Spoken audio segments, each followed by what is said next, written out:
বিসমিল্লাহির রহমানির রহিম। আজকে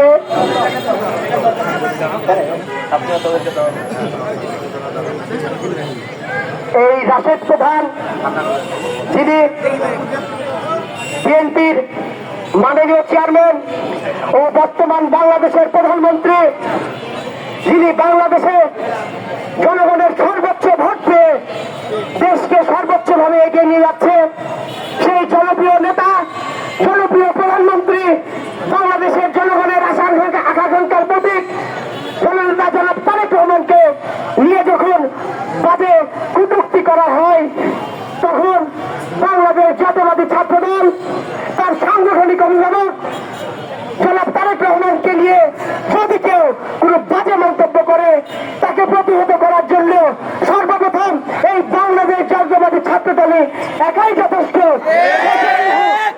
তাকে সাইজ করার জন্য। আমি সকলকে ধন্যবাদ জানাচ্ছি যে অল্প সময়ে আপনাদের সকলকে আহ্বান জানানোর জন্য যে আপনারা আজকে এই বিক্ষোভ মিছিল শেষে তত সময় দীর্ঘ সময় দাঁড়িয়ে থেকে আমাদের বক্তব্য শুনেছেন।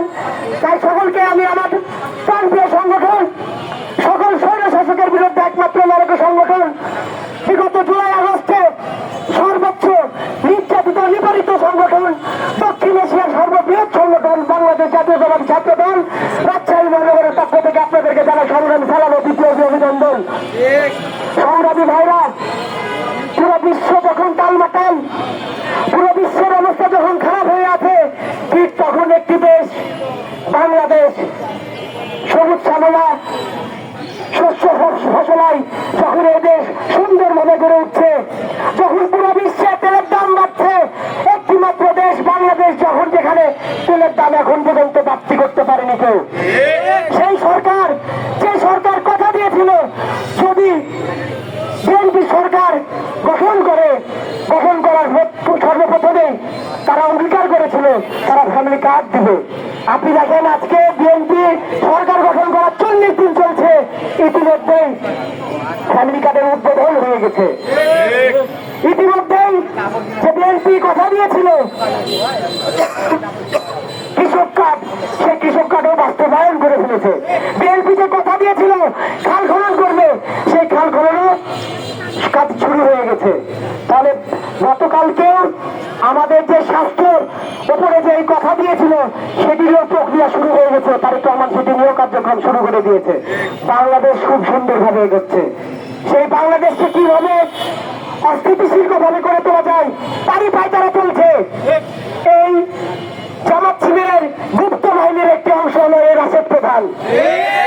এই রাশেদ প্রধানকে দিয়ে আমাদের নেতা জনাব তারেক রহমানকে নিয়ে একটি কুরুচি সম্পন্ন বক্তব্য দিচ্ছে, যেন বাংলাদেশে একটা অরাজকতার সৃষ্টি হয়, যেন তাকে নিয়ে আমরা মেতে উঠি, তার বিরুদ্ধে আমরা কোনো অ্যাকশনে যাই।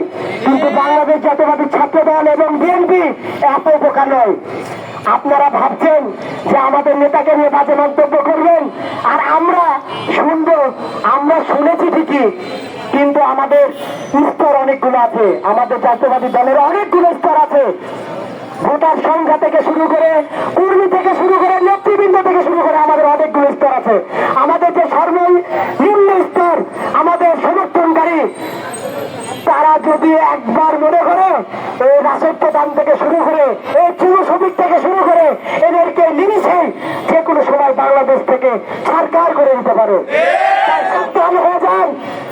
এরপরে যদি আমাদের নেতা বা আমাদের নেতার বিভিন্ন অঙ্গ সংগঠনে যদি কোনো নেতৃবৃন্দকে নিয়ে কেউ যদি বাজে মন্তব্য করে, তার সর্বোচ্চ শাস্তি এই রাজপথে এই বাংলাদেশ জাতীয়তাবাদী ছাত্র দল পূরণ করে আবার ঘরে ঢুকবে। জুলাই আগস্টে যেভাবে সর্বোচ্চ অংশগ্রহণ করেছি আমরা, এই স্বৈরাচারকে বিদায় করেছি। মনে রাখবেন একটি কথা, 17 বছর আন্দোলন করেছি, 17 বছর নির্যাতন নিপীড়ন স্বীকার করেছি, 60 লক্ষ মামলার আমরা একজন আসামি হয়ে দেশ ছেড়েছি, দেশের ভিতরে থেকেছি, দেশের জনগণের সাথে থাকার চেষ্টা করেছি, সবসময় প্রতিবাদী কণ্ঠে স্বৈরাচারকে স্বৈরাচার বলে আসছি। আপনারা তো তার কোনো অংশে কিছুই পারেন না, আপনাদেরকে গোনার টাইমই নাই আমাদের, আপনাদের মতন কাউকে আমাদের গোনার কোনো সময় নাই। যদি মনে করি, যখন মনে করবো, যেভাবে মনে করবো সেভাবে আপনাদেরকে উড়িয়ে দিতে পারবো। তাই সাবধান। আজকে সাবধান করছি, এরপর আর সাবধান করবো না। সর্বোচ্চ হুঁশিয়ারি দিয়ে গেলাম, সর্বোচ্চ হুঁশিয়ারি দিয়ে গেলাম, যে কোনো সময় যে কোনো ঘটনা ঘটিয়ে দেবো যদি আমাদের নেতাকে নিয়ে আর বাজে কোনো মন্তব্য আছে।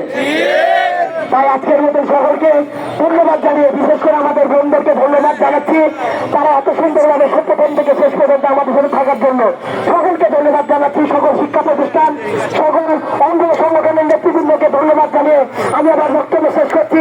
বাংলাদেশ জিন্দাবাদ, বাংলাদেশ জাতীয়তাবাদী ছাত্র দল জিন্দাবাদ, শহীদ প্রেসিডেন্ট জিয়াউর রহমান হোক, আমাদের দেশের বেগম খালেদা জিয়া অমর হোক, আমাদের নেতা জিয়াউর রহমান অমর হোক, অমর হোক, অমর হোক। সকলকে ধন্যবাদ। আসসালামু আলাইকুম।